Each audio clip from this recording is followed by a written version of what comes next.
The number one thing I see vinyl changing for me in my crafting, that would have to be gift giving. Hey guys, Mayflom here, and I'm going to share a really quick video today. I'm going to take this little glass jar that I'm going to fill with dog cookies for a friend, putting together a basket of all kinds of fun goodies for them. And I want to add a little something customized here for the dog cookies.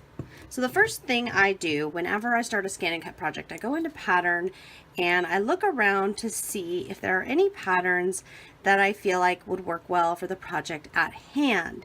In my case, the paw would be absolutely perfect. Now what I like to do when working with vinyl, I make sure that I measure and know how big I want something.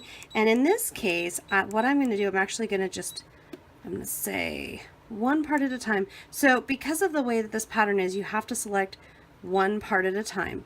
Don't worry about it though. We'll just select and then just repeat, because we want to keep doing this out of all the same size. We want to make this the same size. We want to make this all cohesive.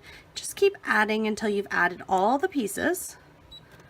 And then what you're going to do is come in here and place the pieces and go into the edit screen, which is right in here.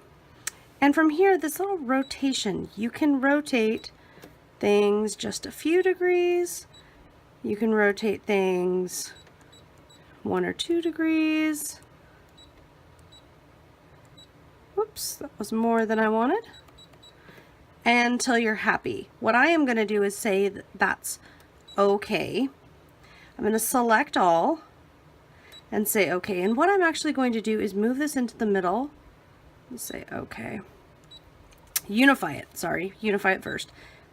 And I'm going to make this really big. And then the reason I'm going to do this is because now that it's really big, I can look at how I like each different piece. Now I'm going to ununify it. Now, do you have to do this?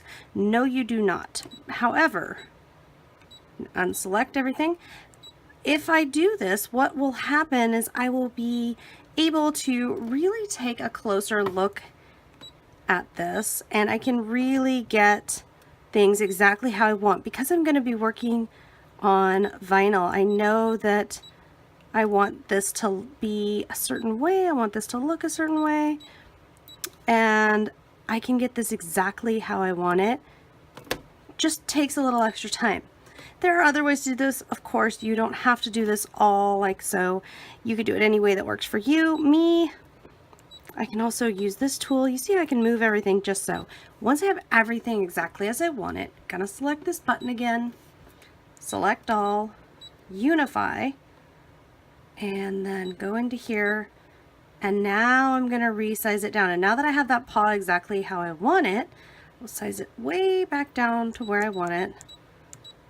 2.5 over here, and I'm actually going to cut 2 of them. Okay. I'm actually going to make the second one a little smaller. Say okay, and then I just place them where I want them, load my mat, and I'll be ready to cut. Now I had a little whoopsie when I first started cutting. The setting was a little stronger than it should have been. So here's what I do is I just put a little bit of clear tape, and you can barely see it, on the back side, and that will solve all my problems as far as getting this off the sheet, because now all I have to do to weed this out should be very easy. You see that because I have the tape on the clear sheet, it's holding the clear sheet together, which in turn is going to hold together everything else. Now this is a very simple pattern, so you want to work slowly to make sure that you don't take too much off, but at the same time, don't worry too much. Now I will do this with some scissors. I'll come in here with some scissors when I see if I've got a good amount of extra. Even if it's a small bit, like this isn't a really big piece of vinyl, but that's big enough that I can cut again with, so I will save that. And then, we lost a paw. We can put it, or a toe, we can put it back. If I wanted to make any adjustments, if I wasn't totally happy with something, or if I thought, oh, you know, I would like this to be just turned a little more, this to be a little closer, anything at all, we can make those adjustments now. Then once we're happy with everything, I'm going to start with the smaller paw, going to take this transfer material. Now this is not actually mandatory. You could one at a time, especially with these sizes and this surface. I could actually just apply it directly, or you pick it up with the transfer material. Comes off super easy. Just make sure I've got a sequin in here. Make sure you don't have any hitchhikers. And then whatever your surface is, you're just going to apply it. Oh, this is going to be so cute. And there we go. I'm just going to apply it down. And vinyl is so much fun to play with because all I need is the vinyl and the transfer material and my ScanNCut, and I'm doing all kinds of fun stuff, and I just love how I'm customizing things that might otherwise be left completely plain. And I probably should have used a stylus or some other tool to press a little more firmly before I lifted, but that's okay. Everybody's looking good here. Just going to make certain down at the bottom it's curved, which is going to add a little bit of complication. You might actually get just a tiny bit of a wrinkle, but it looks like no, it looks like we're pretty good here. All right, that's cute.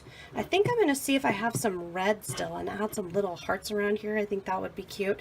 But you can see how easy, how quick, how simple. If you have any questions, comments, or requests, feel free to leave me a comment. I'll see you next time.